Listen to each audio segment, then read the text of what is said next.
Welcome to In Focus with Silvana Pavlovska podcast. I have great pleasure in introducing Professor Irena Vodenska from Boston University, the United States of America. Professor Vodenska credentials include PhD in Econophysics, Masters in Economics, and Masters in Business Administration. Professor Vodenska is currently visiting in Australia, and I want to extend a warm welcome to you, Professor Irena, and thank you for joining me today. Thank you very much, Silvana. It's a pleasure to be here. It's a pleasure talking to you, and it's great to be able to participate in this conversation. I'm really honored, and I also am very happy to be in Australia.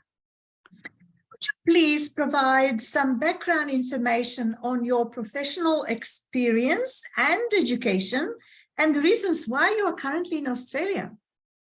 Of course. I have been in Australia this week, and in 1 week I have two conferences in Melbourne and Sydney, and I will give you more details about both presentations. But to go a little bit further in history, further back in history, I was born in Skopje in Macedonia and lived in Štip, where I went to the Slavko Stoimenski High School, studying mathematics and informatics, which was pioneering at the time when I studied that in the 80s. I then later went to the University of Belgrade for my undergraduate degree in computer information systems and graduated in 93. And then I moved to the United States on a Fulbright fellowship in 1994 to go to graduate school and obtained the MBA or Master of Business Administration from Vanderbilt University in Nashville, Tennessee. Later, I worked in investment banking in both Nashville and New York City in Manhattan. And I was there in 2001, where the tragic terrorist attack happened on September 11th on Manhattan. And after that event, we decided that it will be a good time to move to Boston. It was very difficult emotionally to be in New York City at the time where I was working in the investment banking. I was working in the industry, and I lost many friends. We moved to Boston in 2002. And later I obtained the master's in economics and a PhD in econophysics, which is also a statistical finance. So I've lived and studied and worked in Boston now for over 20 years. Currently, I'm chair of the Administrative Sciences Department at Metropolitan College, one of the 16 schools and colleges at Boston University. Boston University is the fourth largest private university in the United States with over 35,000 students. And within the Metropolitan College, we have different departments. One of the departments is the Administrative Sciences Department, where the management programs are housed. And I'm currently in charge of 7 such programs, including innovation and entrepreneurship, global marketing management, supply chain management, project management, applied business analytics, enterprise risk management, and financial management, for which program I am also a director, and I have updated or renewed that program about 6-7 years ago. And this is where my primary faculty position is in the financial management program. Within the department, we have about 1,500 to 2,000 students. We have grown significantly in the last 6-7 years. when we changed the programs and the way we updated the management programs. We made them more specialized, we made them more hands-on, offering students participation in real-world projects through internships and capstone projects where they are advised by an industry advisor and also by an academic advisor. And they solve problems that are currently being solved in the investment banks, in other financial institutions, for example, from the financial management program. And this is really a win-win situation because the corporations are getting different way of thinking and contribution to their issues, and students are getting invaluable experience. And usually when they have job interviews, this is the best opener for somebody to get a job, a good job, because students can say that they have actually worked on a specific project, they have solved specific problem, and companies value that they can, from day one, when they hire them, really be productive member of their team. So they're involved in academic research, and besides the theoretical aspect of the research, they do have applied aspect where they analyze data. They are taught to visualize the data, to create the stories with the answers of the research question that they're exploring. And specifically, my research focuses on network theory and complexity science in macroeconomics. I conduct theoretical and applied interdisciplinary research using quantitative approaches for modeling interdependencies of financial networks, banking system dynamics, and studying global financial crisis. I model early warning signals and systemic risk propagation throughout interconnected financial and economic networks. I also studied the effect of news announcements on financial markets, corporations, and financial institutions and related global economic systems. This is interdisciplinary research, and I use machine learning, neural networks, and deep learning methodologies for natural language processing to text mine the important factors affecting corporate performance and global economic trends. And I teach investment analysis and portfolio management, international finance and trade, financial regulation and ethics, and derivatives, securities, and markets. I'm also a chartered financial analyst, charter holder, which is a professional designation for portfolio managers. And this year, 2022, I also obtained the certificate in ESG investing, which stands for environmental, social, and governance responsibilities of the corporations, focusing on the importance of the corporations to consider environmental issues, to consider social issues, and to be aware and improve governance factors. And these are all put into consideration in investment decision making. Mm-hmm. And what was the reason that brought you here to Australia? Right. So Australia is, as you know, quite far from the United States, but I have a very compelling reason to be here because I had an opportunity to present my research, two papers, one in Melbourne at the Financial Management Association Asia Pacific Conference held in December 11th to 13th, 2022 in Melbourne, Australia. And the paper I presented at that conference was titled, Will Artificial Intelligence Define the New Era of Financial Services? This research was collaborative with professors and graduate students, doctoral students and master's students from both Boston University and also from St. Cyril and Methodius University in Skopje, Macedonia.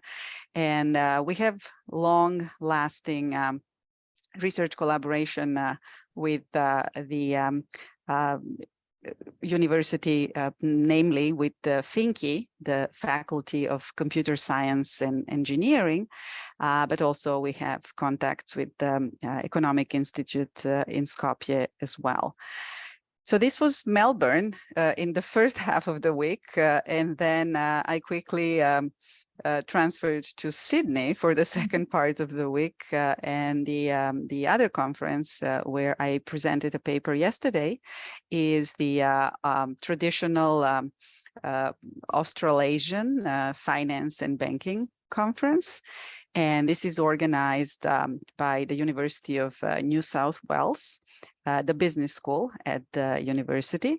And the Melbourne conference was organized by Monash University. So we were on the Caulfield campus of Monash University for the Melbourne conference, and the Sydney conference was on the University of New South Wales campus here in Sydney.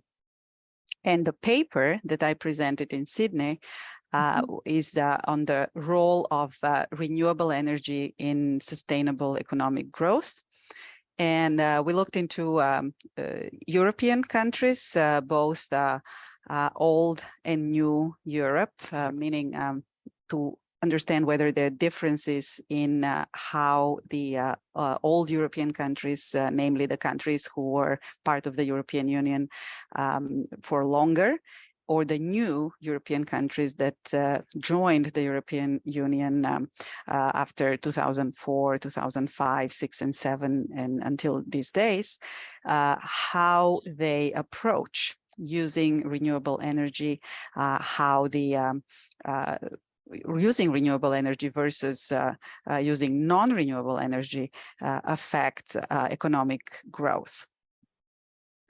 So there is a lot of discussion these days, of course, on in the energy space, and one of the questions that provokes lots of attention and discussion is where do we go from here? Will we be able to actually transition from non-renewable energy to renewable energy? And I'm currently part of a project that is sponsored, funded by the Boston University Institute for Global Sustainability in partnership with the Hariri Center for Computing and Engineering. And this project is about climate change and about the question of how disinformation about climate change that we see on social media or native advertising by corporations can affect and form public opinion. So as part of this project, I also was in the position to be able to travel to Egypt in November to attend the COP27 meeting in Sharm el-Sheikh, where heads of governments gathered together and grappled with questions such as what the future of energy is. So firsthand, we understand that concerted global action is needed to put the brakes on global warming and save the planet. The COP27 deal endorsed the global commitment to limit temperature rise to below 1.5 degrees Celsius above pre-industrial levels. The pledge reinforced action by countries to reduce greenhouse gas emissions and then to adjust to the expected impact on climate change. So the governments can just do so much, and what's really important is for the corporations to get on board. And to enhance the financial institutions, to enhance the financial support, to invest in innovative technologies, capacity building. And so it disappointed countries pushing to phase out fossil fuels. So the deal was only talking about phasing out coal, not all the fossil fuels. Yes, coal, that's right, yes. Thank you. Yes, that was the, you mentioned part of your project, which involved visiting the important meeting that was held in Egypt recently.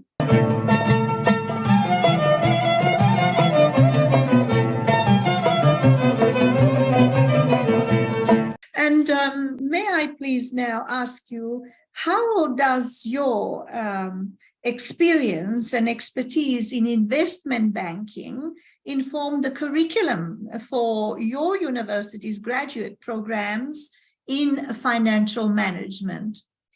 Right. So as I mentioned, we changed significantly our programs, and I'll give you an example. I also mentioned that I worked in the industry before going in academia. So I believe that it's very important for academics to be in touch with the real world. I believe it's important to be in line with the current issues, problems, challenges of the real world, and bring that to the classroom. So we do now have, for example, one of the newest courses that we developed is the ESG investing that I mentioned, and to bring this in front of the students for them to understand that in addition to the regular investing practices where there is a fiduciary duty towards the customer, where there is a working in the best interest of the customer, and where the strive is to reduce the risk of investment portfolios and increase return. So it's an optimization problem.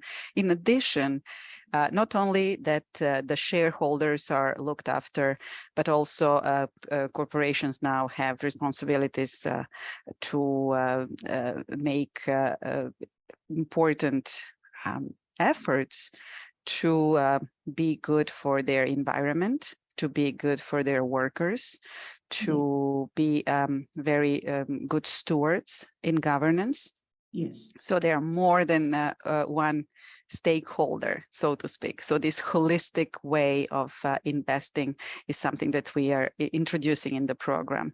On the more traditional investment management course, for example, we will take a portfolio and create paper money for each student. Everybody will get $10 million at the beginning of the semester. And then as we study different securities, we study stocks and bonds, then derivative securities like options and futures. As they learn about these instruments, they invest in the real market. We have access to this paper account has access to international markets and different type of securities markets. So students are able to invest, justify their investments, do research about what they invested in, then hedge their portfolios to reduce the risk. And all that comes to really one holistic view of the investment process. And at the end of the semester, we will see the best performers, and the students need to present and give us justification of why they made the decisions they made. Also address maybe challenges or mistakes they made. So it's much better for them to make those mistakes with the paper money before they go later in the real world. So we do bring a lot of real world in the classroom and in the research projects in all of our programs. And how do these concepts that students learn in the university's financial management graduate programs really, how do they apply in practice? So when the students learn what is happening in the real world, then the transition for them from being a master's student in a specialized program to going to the company and contributing is seamless. We have many different ways to give students these opportunities, such as curricular practical training, or they have optional practical training, especially for international students at the end of the master's degree. They can take concepts. They can take project results. They can take their data analysis because they're current, and actually export them to the corporations or the financial institutions where they will be working in their career. So we do get feedback from students often saying, the project that I did with Professor so-and-so really opened the door for me to this great company, and I got this job. So we like to feature this feedback in our newsletters, we put them on our website, and students keep in touch with us. It's very important, and it's a well-developed practice in the United States universities to, when students graduate, to stay in touch with the university, as the alumni associations are very strong. So then the students themselves in the future are giving these opportunities to the future generations. So because they have benefited from projects and from connections with the industry, then they give back in a way, not just with their money or time, but also with networking and connections. Excellent. How do countries, in particular the United States, Professor, prepare to withstand recessions and financial crises, which have the potential to impact on our interconnected global economy? Right. These days, we can say with high level of certainty that no country is an island, and we really live in a very global world. There is a lot of discussion these days about the current state of the economy, and the inflation being a big concern. People notice price increases of products that they use on daily basis, and the question is whether we're heading toward another crisis period, what will the near future hold for the global economy, and how will people and families be affected? And it's a natural question. The current direction is we also have to be aware that we just went through a global pandemic, and that is also not something that didn't leave its mark, not just on people and families, but also on the healthcare system. But it is also very much an economic issue as well, because there were major disruptions in the economies while the pandemic was in full speed.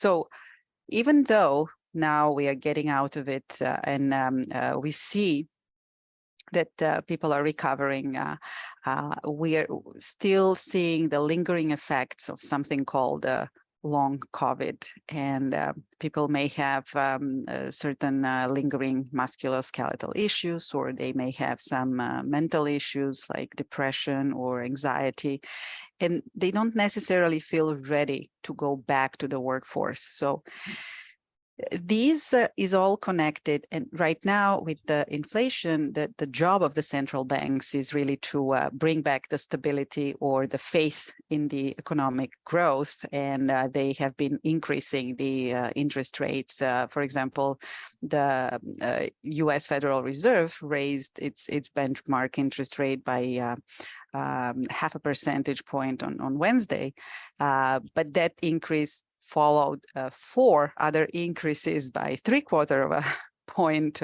So we see the slowdown of the increases. The European Central Bank followed suit. They also raised the rates. The Bank of England raised the rates. However, when we have this certainty in a way that is taken in consideration, we may have this period of short-term suffering economic-wise, or we may see unemployment also increasing in some parts of the world. But in general, I think we are poised to actually have a very brief period of economic suffering, so to speak, and so that for the longer term, we are in a good way growing. So, for example, Australia in the third quarter, the GDP grew, the gross domestic product grew by 0.6% in the September quarter, and it's poised to grow annually at a rate of 5.9%, which is a very healthy growth as the economy recovers slowly but surely. So another question is on the energy prices, and people are concerned about gas prices and again, this dependency on fossil fuels. So it's not only economic issue, actually the energy is also very much of a political issue around the world. And so countries do need to collaborate and help each other in this time. It's Australia is really a very good partner to the United States, especially in the context of the current U.S. challenges with Russia, or the challenges of the United States with China. So Australia provides some stability in that context, being close to these countries. Yes. And based on your knowledge and your experience, what can Australia learn, or what does it need to do to prepare themselves for any potential economic challenges? So what's the most important, I think, for one country is the country leadership. And I think that the new leadership in Australia, you have a new Prime Minister this year, Anthony Albanese. He is, I'm not an expert in Australian politics, but from what I've been reading or talking to with my Australian friends, a much better option for the future of Australia compared to the recent past. And I don't want to mention any names, but in a way, when you have this transition from a place where a country has been really, I would say, maybe under not so good, such a good leadership, transitioning to a better leadership, that is very important for the future, not just politically, but economically. So again, I'm really optimistic that these questions that we're talking about, they're also not only Australian questions, they're global questions. So working all together, we're all in the same either currently problematic economic state, but working together towards getting to a better place economically. And for the energy, for example, while it's a big battle between, of course, people who believe that we will never get to be independent from fossil fuels, or people who believe that we have to actually work quicker and faster towards renewable energies. I just wanted to mention the very, very important, very significant breakthrough just announced on the 5th of December by the Department of Energy, that they have achieved a fusion ignition at the Department of Energy's Lawrence Livermore lab. And so this breakthrough will change the future of clean power, of clean energy, enhance the future of the economy, and hopefully contribute to the better future for our planet. Well, on that note, Professor Irena Vodenska, I thank you for this interview, and I look forward to speaking with you on another occasion. May I wish you a safe trip home to the United States of America, and thank you for visiting us. Thank you for speaking with me today. We've been speaking with Professor Irena Vodenska from Boston University, United States of America. Thank you and all the best. Thank you.